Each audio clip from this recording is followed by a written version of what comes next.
Thanks for joining us this webinar. Today, I'm thrilled to feature a very high-profile and very special protocol called Algorand. I'm sure many of you have heard of Algorand, but for those of you who haven't, Algorand is a proof-of-stake layer 1 blockchain that utilizes pure proof-of-stake. We believe Algorand has an excellent chance to solve the trilemma of achieving security, scalability, and decentralization, a true decentralization. It's quite exciting, and my colleagues will be speaking more about this with people from Algorand. Today, our speakers are John Woods, CTO of Algorand Foundation. John previously worked as the chief architect of Cardano, which I'm sure a lot of you are familiar with. John is an expert in software architecture and applied cryptography. Also, we have Min Wei, head of ecosystem growth. Min was most recently head of partnerships at blockchain.com. But before we get started, there will be an intro by my partner, head of research, and our thought leader on digital assets, Tom Lee. The moderator for our webinar will be my colleague and head of our digital assets consulting, Sean Farrell. There will be Q&A at the end of the presentation, so please use the Q&A button at the bottom of your screen. And as usual, we will send out the replay information. As always, on behalf of my partner, Tom, Sean, and all of our colleagues here at Fundstrat, we're grateful for your support and business. Feel free to email us with any suggestions or thoughts.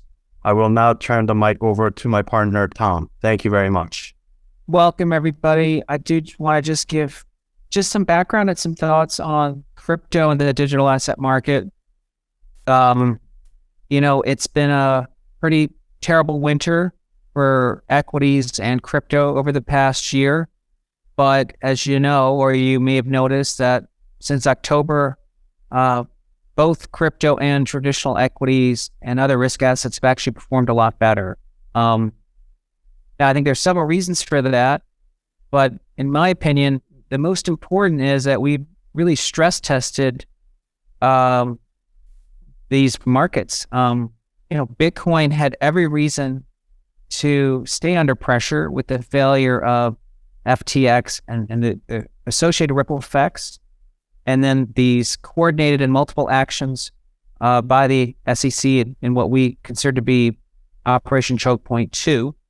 And yet Bitcoin is up over 80% year to date. And I don't think it's a coincidence, but I think it's actually confirming that the NASDAQ is up over 15% year to date, but really almost up 25% from the October lows. I think the one sort of uniqueness of this rally in both equities and crypto has been the move in gold, because gold has also risen as well. I don't know, does that speak to the fact that trust in traditional systems is weakening? I think so.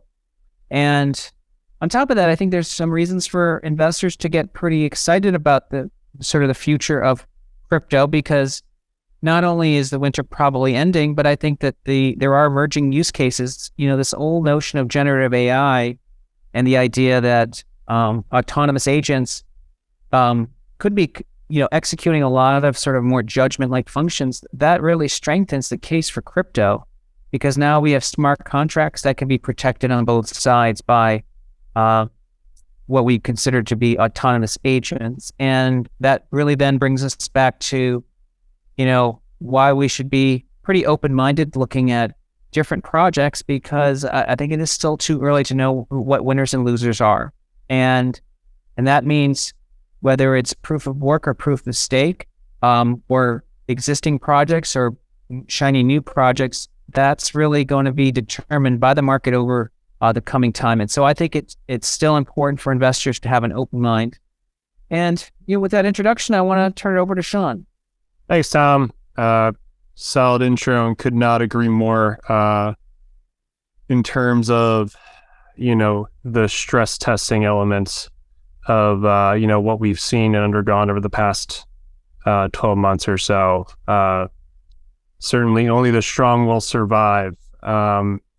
And one of those cohorts within the crypto industry that has survived through the bear market and frankly probably has gotten a lot stronger through it is Algorand. And we're excited today to chat with members from the Algorand Foundation. It's a nonprofit based in Singapore that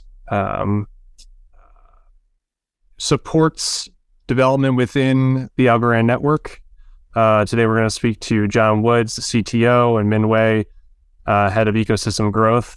But first, just as a high-level overview of Algorand and setting the stage, we had Bitcoin come onto the scene as internet money. Obviously, its differentiating factor is censorship resistance, and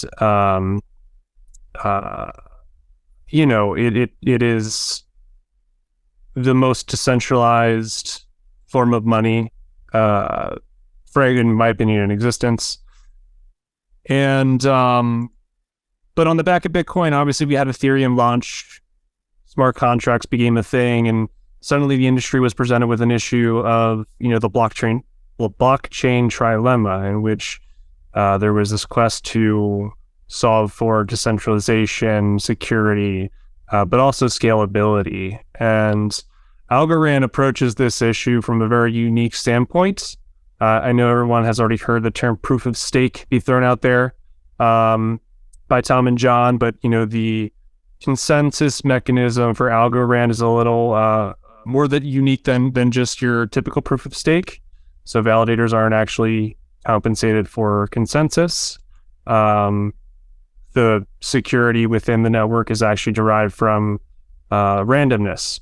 And listening to this, you probably can ascertain that developing this network has been a very highly technical challenge. And I think that has been the major hurdle for the development team within the Algorand network. But it's our intuition that a lot of these hurdles are starting to be overcome. There's a lot of interesting things happening within the ecosystem, and a lot of very smart people are starting to deploy capital in and around the Algorand ecosystem. And so with that, I'm going to bring in Min and John to tell the Algorand story. Make sure you stick around throughout the whole thing, because we will have a Q&A session towards the end. Hey, Min. Hey, John. Welcome. Hi, everyone. Thanks for being here. My name is Min, and as Sean mentioned, I'm the head of ecosystem growth here at the foundation, focusing on all things ecosystem, really, helping to drive the adoption of Algorand, looking internally at how to help projects that are building to be successful, but then growing externally to bring Algorand into the broader, blockchain ecosystem. So we're really excited to give you an update on what's been going on. As I'm sure there's been no shortage of activity that's been happening in our world. So there's a lot. But before jumping in, I think it's important to get John to give us an overview of Algorand as a layer one, because I think that really, differentiates us as an ecosystem, as a technology, and as a community. So John, I'll hand it over to you to take us through the tech. My favorite part. Thanks for tuning in. Here's the science bit. So, Algorand is a layer one blockchain. And what that really means is that it's got its own nodes. It's got computers all over the internet that are hosting the software and running it and talking to each other. It also means it handles its own consensus. Algorand is a third generation blockchain. And what that really means is that it came after some of the forefathers of the cryptocurrency industry, like Bitcoin and Ethereum. Of course, I want to be authentic and say that all of this stuff is software. So, even the first gen stuff can be updated as much as it likes. Algorand is programmable like Ethereum. It has a Turing complete programming language that sits on top of the chain. And so you're able to express smart contracts, which are expressions of logic that you can use to move tokens and to articulate your business logic within the chain. Algorand is, I think, very interesting. You know, I've worked across a number of different layer ones, as I think Sean mentioned quickly in the intro. I worked on Cardano as the chief architect, and I led Applied Cryptography there as well. I also worked directly on Ethereum and Consensus, which is a Ethereum-based studio started by Joseph Lubin, who's one of the co-founders of Ethereum. And so I've worked at an enterprise level delivering applications on Ethereum, Cardano, and now Algorand. And so I have kind of a decent understanding of the challenges that come with building on these chains.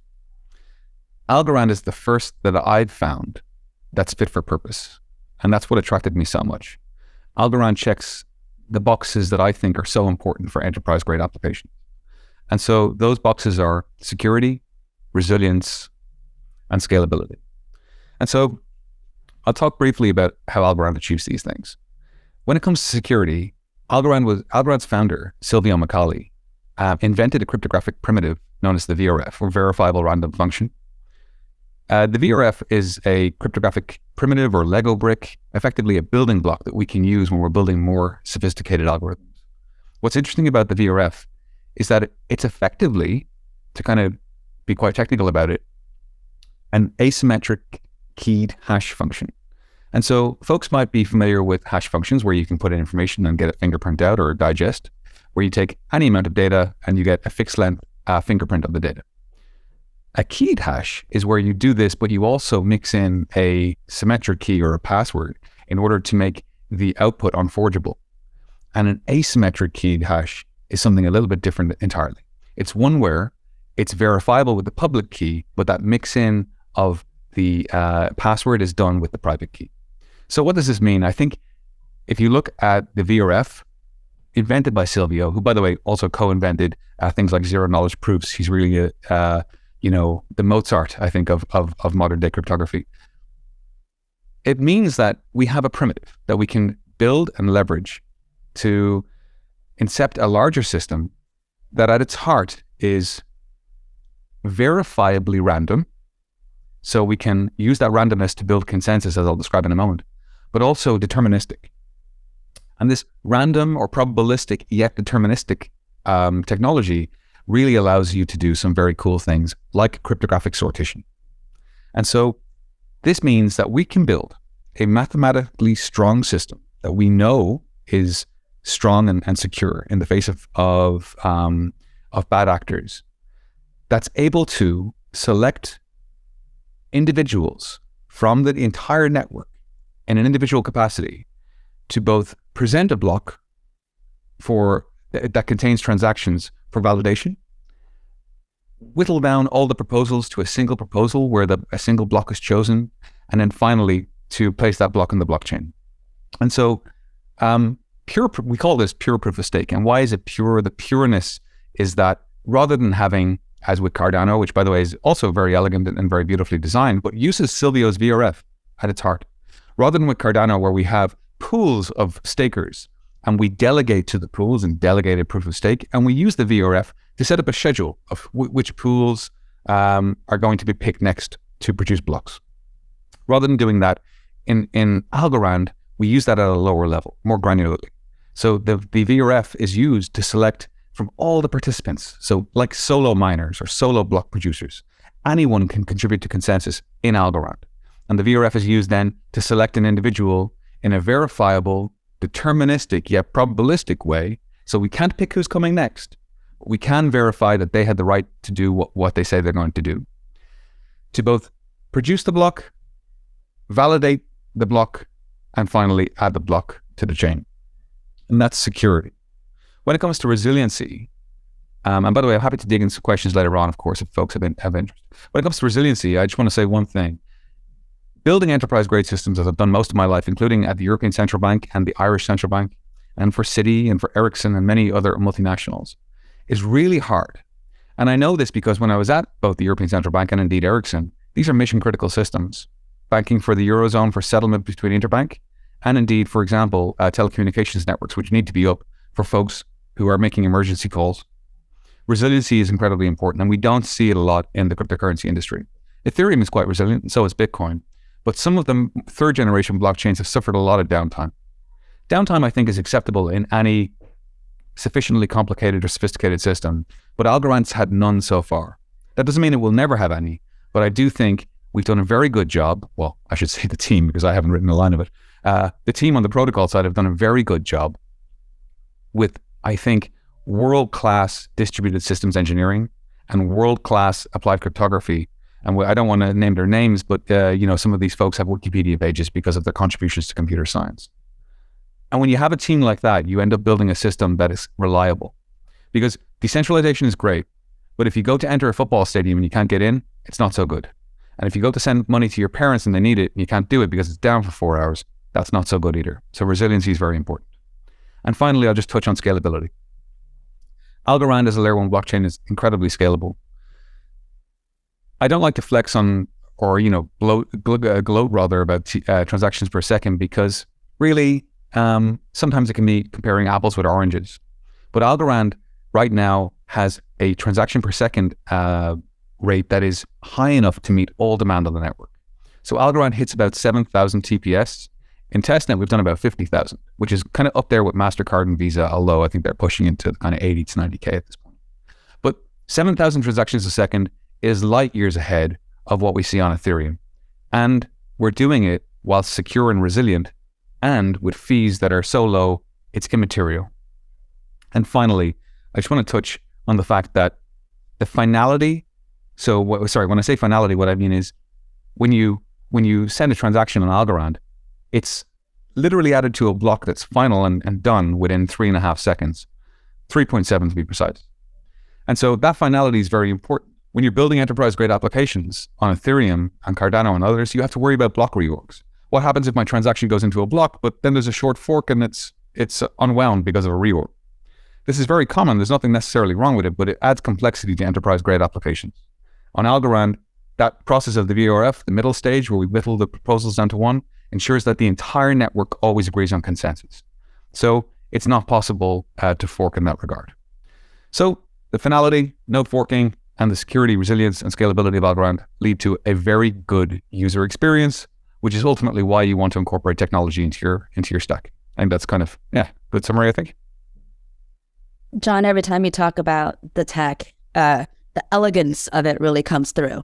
And then I talk to developers and builders and I ask them, why do you want to build on Algorand? And they, not surprisingly to you, but surprising to me, always say it's the tech. It's just how simple, how easy, and just, and then they compare it to other chains. And, again, I'm not here to compare, but, they do mention sort of how wonderful it is to build on that tech. But hearing you just talk about the underlying sort of building blocks of the technology is really nice. And I think this is maybe a good place for us to share a little bit about the ecosystem and kind of what's been going on. Because I think, on top of this technology, what we would love, right, and what we are all sort of building towards is a thriving ecosystem of projects, of developers, of users that are using it. And so, I think I will say Algorand has a growing ecosystem. We have a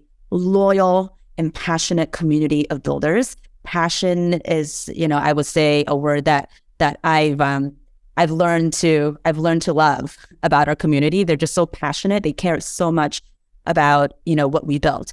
There are about 500 or so projects that are actively building on Algorand.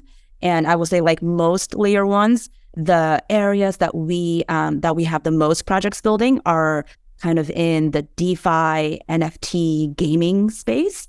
But of course, we also have a lot of tooling and infrastructure projects. This is an area, John, I know that you've been, very involved in, just in terms of getting explorers, bridges, oracles, et cetera, right? These are things that are necessary in order for our ecosystem to be thriving and for the builders to have the tools they need to be successful. And then, of course, I come from the wallet and access world, right? So to me, that is like the first step in terms of introducing anybody to a new ecosystem. So, we have lots of native wallets as well as sort of more broad multi-chain wallets that support us custodially, non-custodially, centralized exchanges as well as decentralized exchanges. So it's all about kind of making sure that users, builders have access to Algorand. I guess I'll share a little bit about sort of our NFT community, because that is a small but growing. And I will say in 2022, that community really burst into the scenes with a lot of both crypto native creators launching like super cool collections and really leaning into the technology, and John, we can talk about this, later as well, just about how some of the design of the blockchain actually really lends itself to these like generative, real-time, adaptive NFTs that are really cool. And we can show you guys what that, an example of that later if you guys like. But also to like really just like mission-driven impact projects like Quantum Temple, right, which is encoding cultural heritage on the blockchain.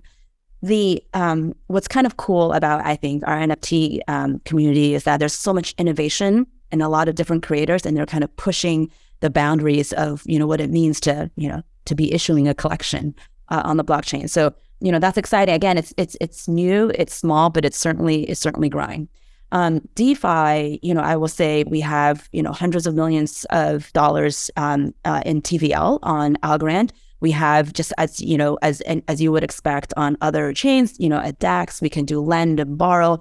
We have a concept of liquid governance that is really interesting, which is allowing users to be able to participate in governance, but have that, but be issued a liquid token so that they can then participate in other DeFi activities. So this is a way, again, we didn't touch on this, but and John, jump in please to correct me if I'm wrong, but one of the unique aspects about Algorand, and a very deliberate decision that we made, is to incentivize through governance, meaning an algo token holder has to actively participate in our governance in order to receive rewards. And this is something that we feel is very important in terms of decentralization and very important in terms of getting community engagement. So, but because of that, how do we then make sure that that liquidity doesn't get lost in DeFi? So this is kind of this innovation that happened within our ecosystem of allowing token holders to participate in governance, but also participate in DeFi through liquid governance. So anyway, so that's, again, like a lot of fun, innovative, smart builders in the ecosystem really thinking about how to drive and push that frontier for us.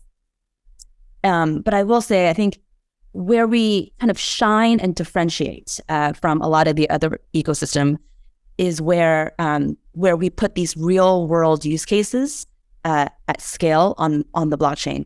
And just a couple of examples of, projects that are building that I think are really cool. One is a project called Lofty, where they basically tokenize residential real estate properties, and anybody can, buy a piece of that rental real estate property and earn the rental income through that. And that is all happening through, through Algorand, although we're in the background. But where we shine is that we can scale. To John's point, we've never had downtime. And so I think all this kind of enables companies like Lofty and builders like Lofty to build that tech on Algorand. And they're fun music projects like Opulus and A-Note that similarly allows you to they basically tokenize music catalogs. And so you or I can go and buy, a fractional share of the Beatles catalog, for example. That is turning, music into bringing it, to the broader users. There's also cool stuff that we're doing in terms of digital sovereign identity. So I think, this project called Flex ID is building that, and the first use case is going to be with the National Savings Bank of Sri Lanka. So I kind of wanted to share some of these different examples with you, just to give you a sense of I think the range, of the different projects that can really be building on the ecosystem, in our ecosystem on the blockchain. And this is something that we're we get really excited about, because I think as we, building, improving use cases is, I think, still the stage that we are all at as far as, the entire ecosystem. And I think the more we can build, the more we can kind of explain to the world why it's so important. That's what I wanted to share about the ecosystem. John, is there anything else you wanted to add to the stack. No, I was going to say very, very well said. I agree with everything you mentioned. I'd like to talk a little bit about the developer experience, but I think we can maybe get to it a bit later. Maybe I'll defer to Sean because I see him, come back on. Yeah, so that's actually, thanks guys, John and Min, that was great. And I think is a really good kickoff into some Q&A. I think an interesting place to start, John, you mentioned you were going to talk about the developer experience, and you mentioned Cardano a couple of times in your experience with IOHK, I guess IOG now. And something that stuck out to me was similarities between the two networks as it pertains to choice of programming language. Right? It seems to me like there is EVM networks, EVM-based networks that use Solidity, and then there are these other non-EVM networks that use, is it wrong to call them precise languages, or more, languages that would be used in aeronautics, aerospace engineering, things like that. And it seems to me like that might be a hurdle for adoption of the network. Is that unfair to say? Is that what? No, I think it is fair to say, and so I very much, like, when I joined the foundation, it was my P0 priority to address, and so by the way, just to be clear, I very much enjoyed working at IOG at IOHK. Charles was wonderful to work with, and I very much enjoyed working there, and I learned a ton of stuff, and so I wouldn't be where I am now if it wasn't for my experience there. I'll say that Plutus, which is what So Cardano is built with Haskell, which is a functional programming language. It's known for being quite rigid, quite terse, but for that, it comes with lots of benefits. Okay, it's quite academic, but it has referential transparency and some other, very technical side effects and subtleties that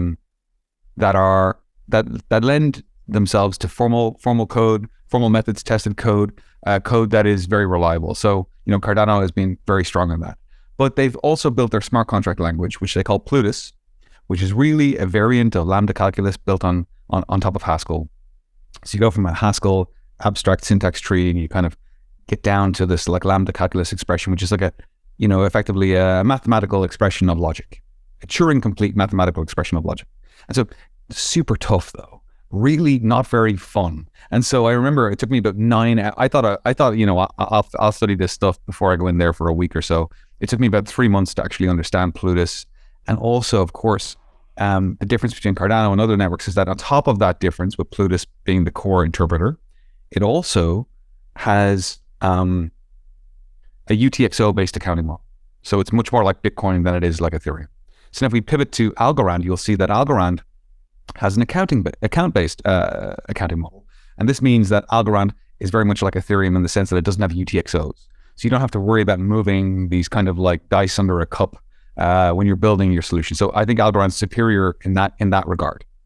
But then let's look at Algorand's programming languages. And so when I got here, I thought, wow, why is Algorand not better known? Why is it not more adopted? This technology is pretty much as good as it gets. And I had the perspective of all the other places I've worked.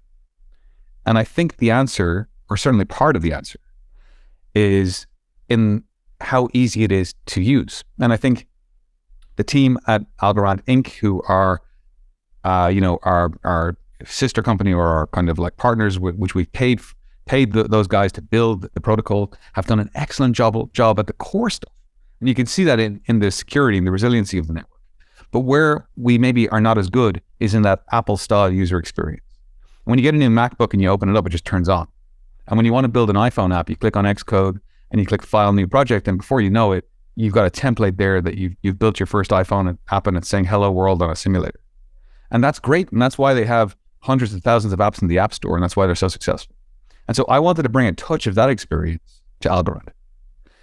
And there's a number of different kind of things we're doing, from one-click nodes to great documentation to interactive videos to Coursera and Udemy style education. But the thing I want to talk about today, which I'm proudest of, is what the team have done with AlgoKit. And AlgoKit is a product, and it's a soup to nuts framework for building great apps on Algorand. It gives you everything you need in one install. It's like the Xcode for Algorand. It gives you everything you need to incept, build, test, and deploy right there from your Windows computer, your MacBook, or your Linux computer.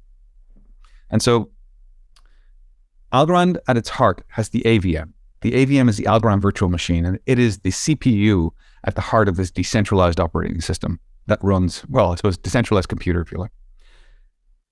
The AVM is very similar to the EVM in the sense that it has a bytecode, and the bytecode gets executed by the virtual machine at runtime, and it's Turing complete, and it's very sophisticated. It differs from the EVM in the sense that the AVM focuses on speed and precision. And when I say precision here, what I'm talking about is not correctness, but rather the availability of data types. So the larger the number you can express, that you can do more interesting things. You can calculate or risk manage derivatives. You can price exotic options. You can do things that are simply not technically possible with the computational and financial, resources that are given to you on the EVM. The thing is, though, there isn't a bijective map or a direct, mapping between the instructions or the opcodes on the EVM directly to the AVM. And so what this means is that we couldn't just take Solidity, which is basically JavaScript, TypeScript type syntax, and port it over to Algorand. And so what the team did was they built Teal. And what is Teal? Teal, like the color. Teal is effectively our assembly language. It's our x86 assembly, our MIPS assembly, our ARM assembly. It's a very low-level opcode-like instruction set. And so that's not very good. It's not very much fun to work with. And on top of that, then they built PyTeal. And PyTeal is basically a Pythonic syntactic wrapper around Teal. Again, not that much fun. So when I came in, I was like, right, we have to sort this stuff out. So AlgoKit takes care of all this stuff for you. You install with a single line. You say, install AlgoKit, right, on your command line. Everything comes down. It sets up a build environment for you, downloads all the packages and dependencies. If you don't have those things, like you're missing Git, it'll sort it out for you. Then it installs the Node software. It's got simulators, debuggers. It's got a command line interface so you can build, test, and deploy. It gives you feedback when you're doing things wrong. It gives you templates so you know that you're starting from a safe place. And on top of that, it brings a framework called Beaker, which is something that's been in development for a little while. And Beaker allows you to remove all that boilerplate code you didn't need to worry about and focus just on your business logic. And so this puts us light years ahead of Cardano. It puts us not as far as Ethereum. Ethereum's experience is still better. But by the end of this year, we're not stopping with AlgoKit version 1. In V2, AlgoKit is going to bring a totally old language, because we're going to take one of the best known, most loved languages that are out there and hopefully incorporate it right into AlgoKit. So again, just in summary, AlgoKit and our entire thesis now is about making this fantastic network and fantastic protocol more accessible, more available, and easier to use than ever before for both retail customers and the developers that create the things that they love to use. Phenomenal. Yeah, no, that just launched, right, John? I think I saw a press release not maybe a few weeks ago. Right. Yeah, so V1 launched, and just to summary what that brought the business logic framework, so you don't have to worry about the boilerplate. It brought a command line tool for build, test, and deploy, and it also made sure you've got a nice simulator where you can kind of test your code before it goes out in a visual way. But we want to get it to be even more seamless. But I suppose, for 6 months development work, what was delivered in AlgoKit version 1 was really quite impressive. I was thrilled with it. Wait, John, are you gonna keep everyone guessing about what this new old technology is? Yes, I am. Too? Okay. I just didn't know because we're trying to do a special drop. We don't want to. Yeah. You heard it first here. It is. Yeah, spicy alpha. Yeah. All right. Well, I will be waiting with bated breath for that spicy alpha. So, okay. So in dealing with smart contract platforms, there are generally two ways that we're seeing these blockchains scale. One is, in layers, right? So in a modular way, and then some are approaching it in a more monolithic fashion, right? A more, global state, quick finality. I would put Solana in that category. I think I would also put Algorand in that category. Or is there a world in which you think that you mentioned 7,000 is the current TPS. Is there a view for where that final TPS is? Will there be a need to scale in layers? Yeah, I mean, great questions. I mean, I don't want to make a Bill Gates style 640 kilobytes is enough for anyone ever kind of comment here, because I think in computer science, whenever you kind of say, hey, this is enough, it tends not to be. It's my view from my experience that, you don't need a layer 2 for scalability. That's my thesis on it. You don't need it. And so layer 2s are useful, and we have one, by the way. There's an active layer 2 right now on Algorand called Milkomeda, and its job is to bring Ethereum compatibility to Algorand.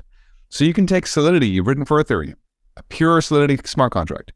You can compile it into Solidity bytecode and run it right on Algorand's consensus by executing it in our layer 2. So we have a layer 2 that will take compile Solidity and execute it, and it's secured by the consensus of the underlying Algorand network.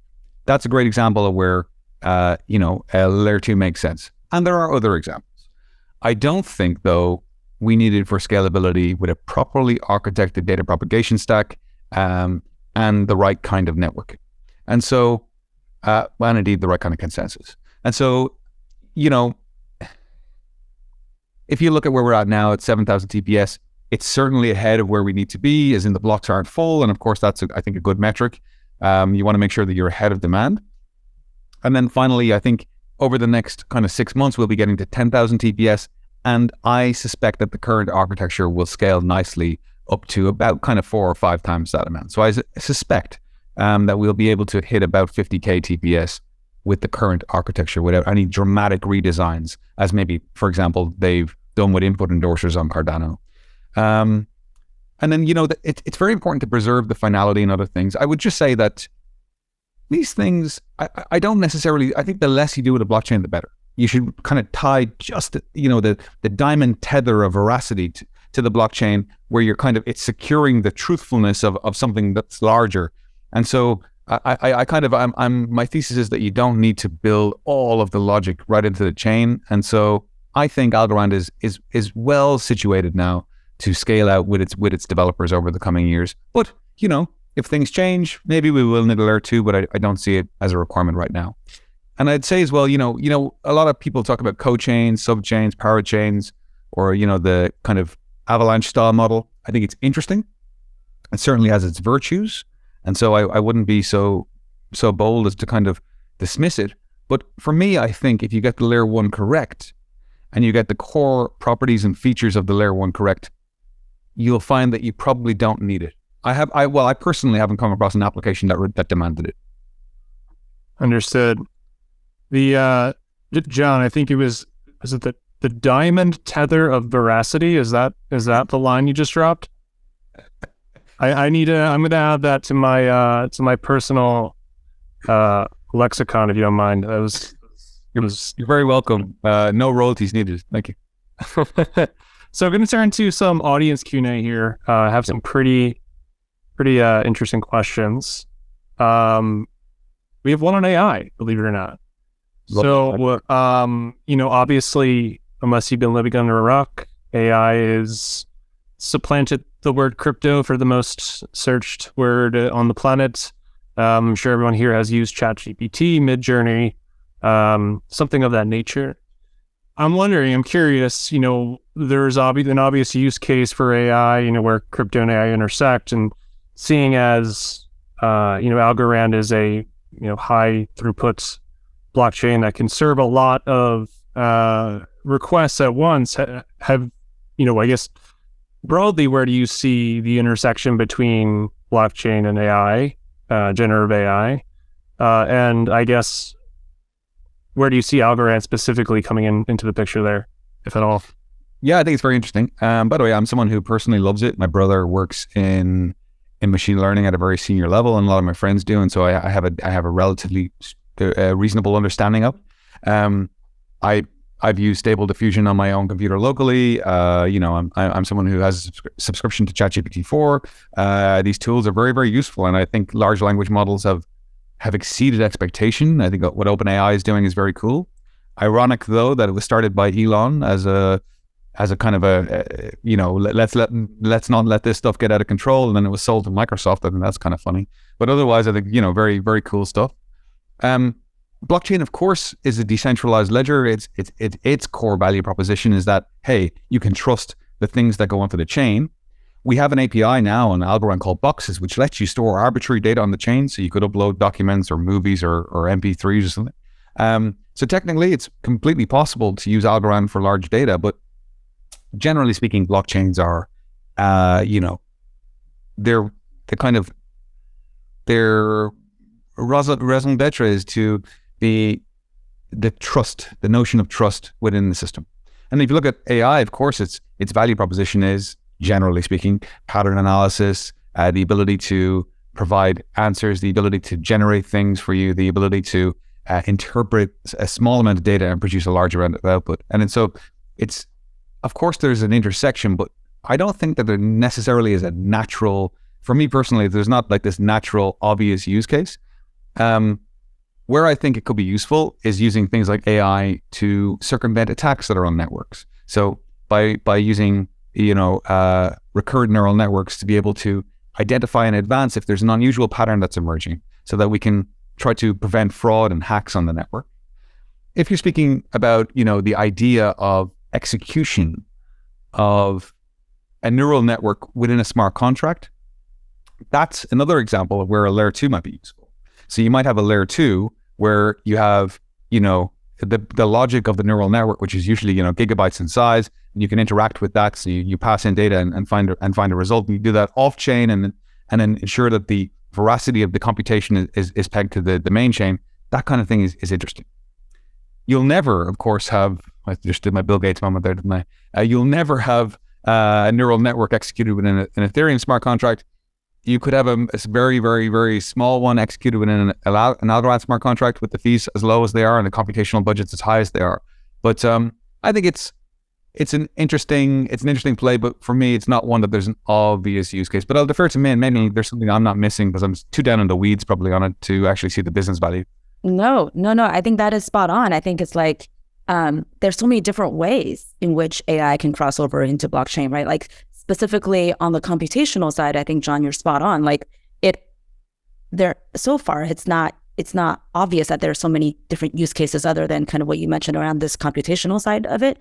But I will say, I've had a bunch of conversations with builders in the ecosystem about AI and kind of how that, that potentially, for NFT creators, for example, right? Like they can use AI to help, speed up their ability to create collections, but that collection can still live on Algorand. It doesn't have to touch any of the blockchain stuff, but I can certainly see that a lot of our builders are, a lot of our builders are going to be using AI and to create the products, and that can still continue to live on, whatever blockchain they're sort of doing they're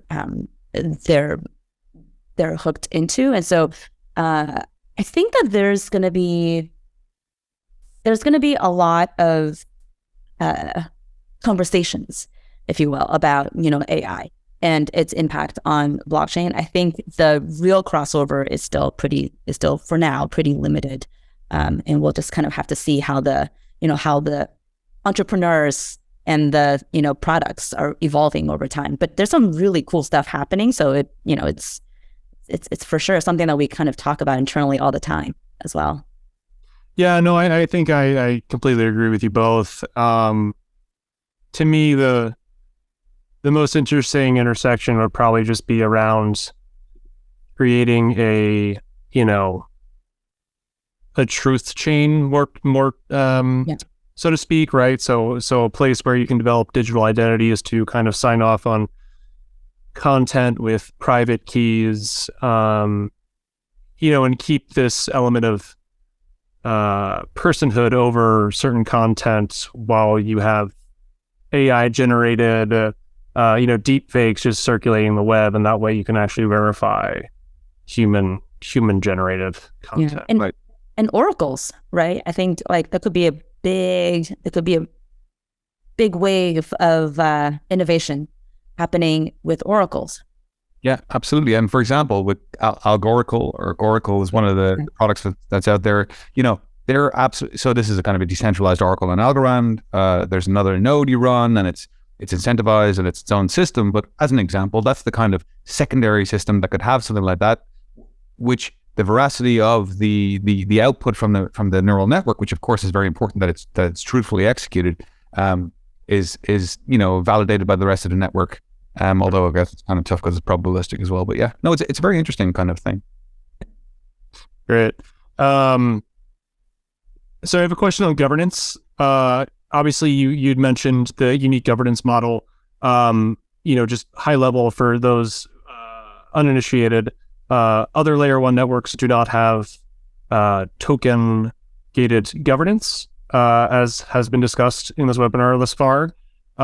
So a question from an audience member is, have token holders that participate in governance, have you ever seen disagreements with, say, core developers? Has that ever impacted decisions around what happens within and around the network? So maybe I can start with that, man. It's something I've seen at Cardano. Of course, we had pull requests come in from very, very talented people who put a lot of effort into the work. And then you're trying to like incorporate that into an engineering flow or cadence or sprints that already has a roadmap out, and it's very difficult to test other people's code when they're not part of the core team and they can't assume that responsibility. And so it's the same on Algorand. We have some incredibly talented people who contribute PORs and it's our pull requests on GitHub or contributions, and it's not always necessarily easy to integrate that. The governance that we have, though, doesn't really focus around those kind of engineering decisions at the moment. It may do as kind of it moves forward in time. And we're going to be launching a technology called XGovs, which allows the community themselves to propose the, whatever it's called, the thing that's being measures. The measures. Thank you. Measures. But right now, the foundation sets the measures. Maybe I'll hand over to you, Min, maybe to talk a little bit more about kind of current system. Yeah. No, that's spot on. I mean, I think, our governance right now is more focused around the direction that the community would like the foundation to take with respect to how, certain funds are being allocated, which projects and which verticals and which types of infrastructure that we should be supporting. And so it's really about, and by the way, like this, the XGovs that John mentioned, this idea of getting community to be able to vote on, to create the specific measures, that came out of a governance measure, right? And so it's basically giving the community the ability to vote on what are important things that they want the foundation to participate in and where they want us to allocate some of the algos towards. We have, so there's always going to be, I think, disagreements, right? When you open up the decision to the broader community. And I think this is why we've taken a pretty measured stance in terms of opening up governance and opening up the decision-making to the broader community, because you can imagine a world where you completely say, okay, the community gets to decide everything, and you have sushi swap, right? And you have a lot of other like issues that kind of come up and that you have to navigate towards. So we're taking a pretty measured stance to kind of allow community to contribute to the different measures that we should be voting towards. But everything is voted on chain, right? Everything is public knowledge. We actually, for example, one of the measures that was put forth in the last governance or two governance periods ago was whether or not we should allocate, 300,000 algos towards a NFT museum. So can we help, buy and curate NFTs from our ecosystem? Or do we allocate 600,000 algos? I mean, and the community voted, and, we were short by a couple percentages on 600,000, and instead we got 300,000. Like, those are things that we think is a very healthy debate. And there's, there's conversations that take place over a month, and then, the voting closes. So, we believe that this is the right way for us to engage with our community. And again, the active participation is the right way for us to make sure that we are moving towards a decentralized governance model. That's great. That was a great overview. Good answer. So we're running up on time. We have about eight minutes until we get to the top of the hour. 2 questions remaining. I think one is more of an it's a bit more of a downer than the other, and it's more of an admin thing on our end. Obviously there was a big announcement from the SEC a few days ago in a lawsuit against Bittrex. In that lawsuit, there were a few tokens named, cited as securities. Understand if the issue is fresh and you're still going through the proper legal channels, but wondering if the Algorand Foundation had an official stance on that lawsuit and the accusations or assertions from the SEC in that lawsuit. I can take this one. I think we've always been, and we're very committed to being compliant. And the foundation has taken all the necessary steps and followed the legal guidance that our councils have given us. So that has always been the case. We have always believed and continue to believe that algos are not securities under the U.S. law. We, would welcome working with the regulators to figure out kind of how to continue to work with our constituents, our ecosystem, with our peers. But I think that is and this particular lawsuit with Bittrex does not change our stance or our position that we're not a security. Understood. I think we're all kind of just wading through these murky waters, looking for clarity. So for sure, certainly we'll keep welcome posted on that. I think we are very open, and we would love to work with the right folks to get more clarity and to be compliant. That is our goal. Absolutely. And so with that, Min, this question is probably also for you. What do we have to look forward to in terms of, any near-term milestones, commercial initiatives, things on the roadmap that we should be on the lookout for? Yeah, this AlgoKit v2 with this new old language, that is definitely something that everybody should keep an eye out for. And if you guys have an idea of what that is, you guys can DM John. He's very active on Twitter, so go for it. But AlgoKit is for sure, such an exciting part of what to look for in 2023. Not only is it going to be, it's lowering the bar for developers to build on Algorand, which means it is lowering the bar for projects to launch on Algorand, which means it is increasing the ability for more people to experience products and apps on Algorand, right? Like that is what we're so excited about. So, all joking aside, that is for sure the most exciting thing in 2023. I will say also, just selfishly, there are some really cool projects that we should be, that I'm excited about for this year. One of which is a company called TravelX.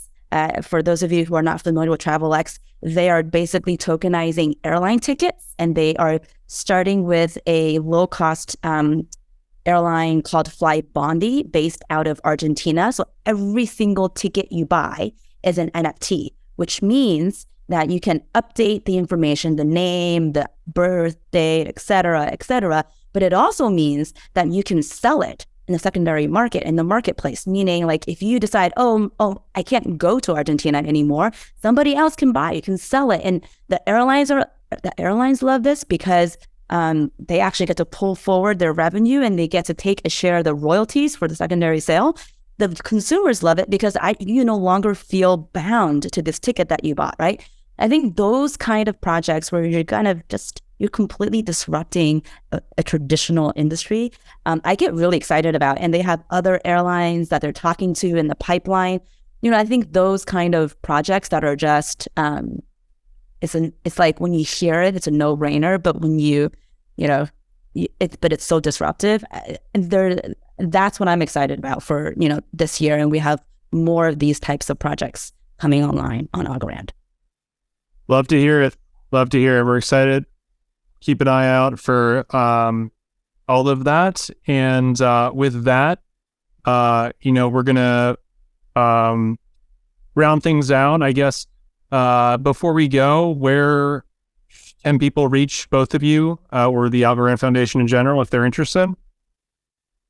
Yeah, I mean, for me, email is great. It's min@algorand.foundation. We're also on Twitter, so you can follow us on Algorand Foundation on Twitter. John, I'm going to let you share your details. Yeah, same Z's. I don't really like Telegram. It's just John at Algorand.foundation. And then I'm at John Allen Woods on Twitter. That's JOHNALAN and then Woods like the forest. And yeah, we're very, very open. I really think it's important to be in touch in projects like this, which are grassroots, community-driven, open source projects.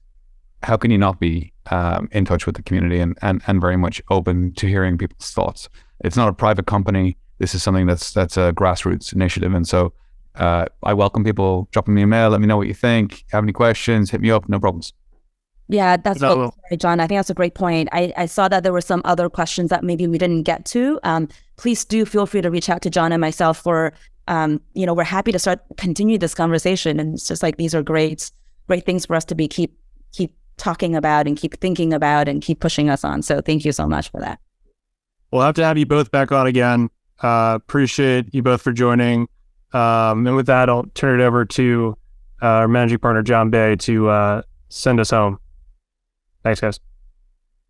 So, Min and John, thank you for that. That was awesome. As Sean mentioned, if you guys are in New York City anytime, please do stop by, and we will have you back on.